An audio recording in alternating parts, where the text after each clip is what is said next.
Olá pessoal, bem-vindo ao nosso canal ATecPT. Hoje vamos descobrir a verdade sobre os impostos sobre o carbono. Estes fornecem um incentivo financeiro para reduzir as emissões. Assim, os emissores de gases de efeito estufa recorrerão a alternativas de baixo carbono se custar menos no imposto. Antes de começar, convido você a se inscrever em nosso canal. E se você tiver alguma sugestão sobre quais tópicos podemos abordar, deixe-nos um comentário após esse vídeo. Sem mais delongas, aqui está o que é o imposto de carbono.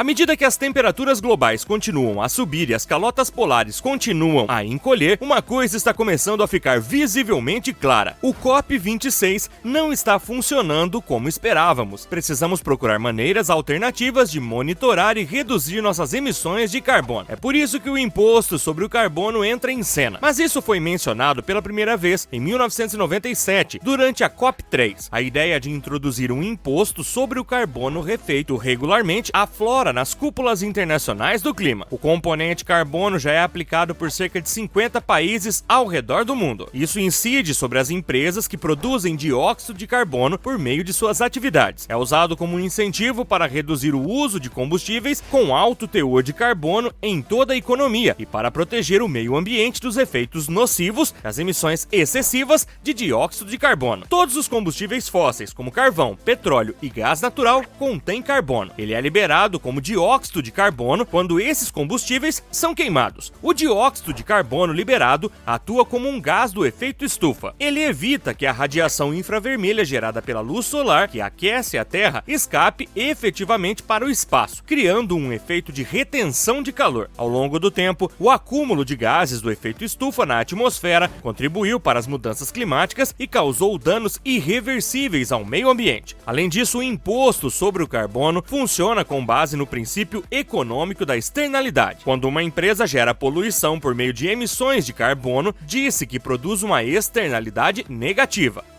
Um imposto sobre o carbono é então uma forma de internalizar esse custo.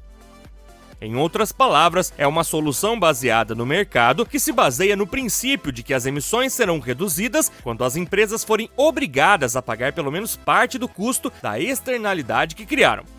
Além disso, tal imposto tem o potencial de incentivar as empresas a investir em energia renovável ecologicamente correta e reduzir a dependência de toda a economia dos combustíveis fósseis.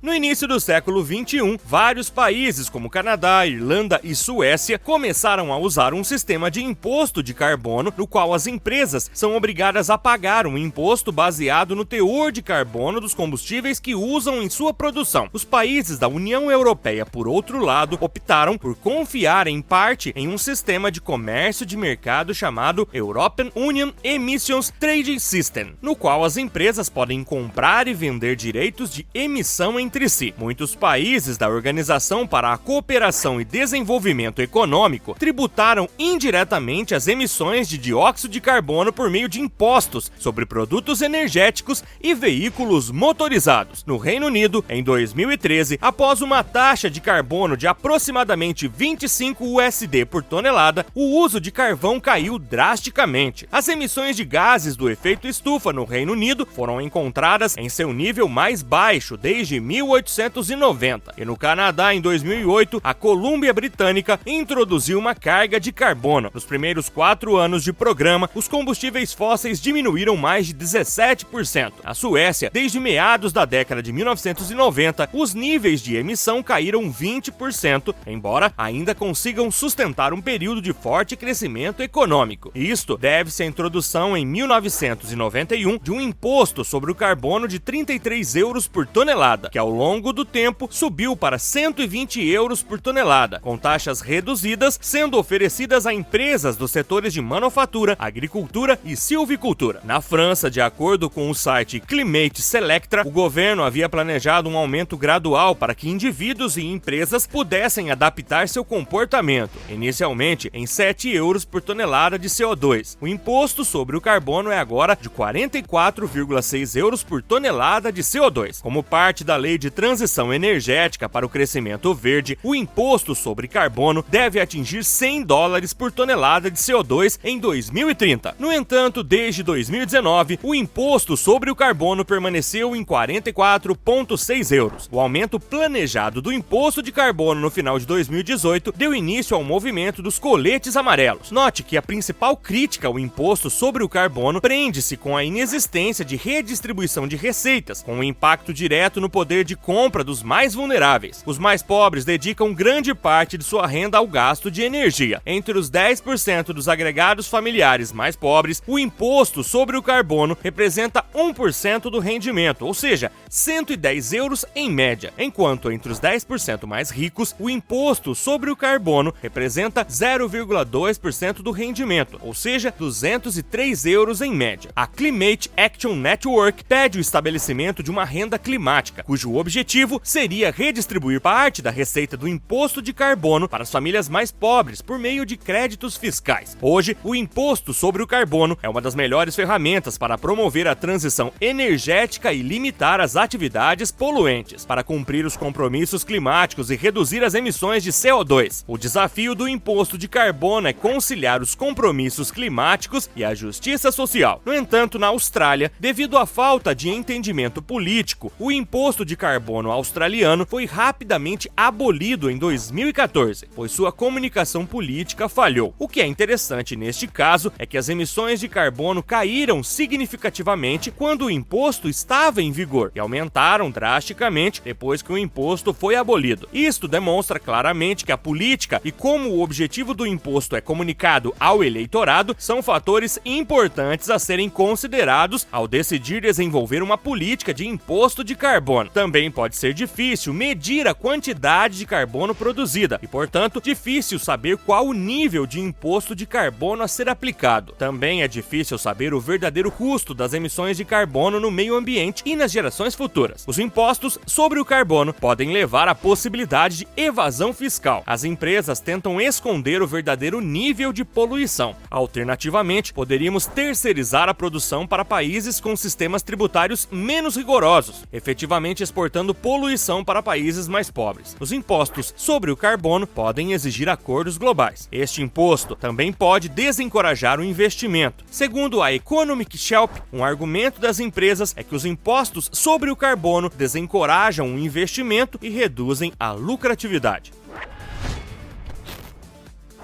Chegamos ao fim do nosso tópico sobre os impostos sobre carbono. Na sua opinião, o que é o imposto sobre carbono e por que ele é essencial? Quais são os benefícios e resultados? Conte-nos nos comentários. Se você gostou do nosso tópico do dia, deixe-nos um joinha. Para não perder nosso próximo tópico, não hesite em se inscrever no canal. E não se esqueça de ativar o sininho de notificações. Obrigado por ficar até o final do vídeo e até breve no ATEC PT.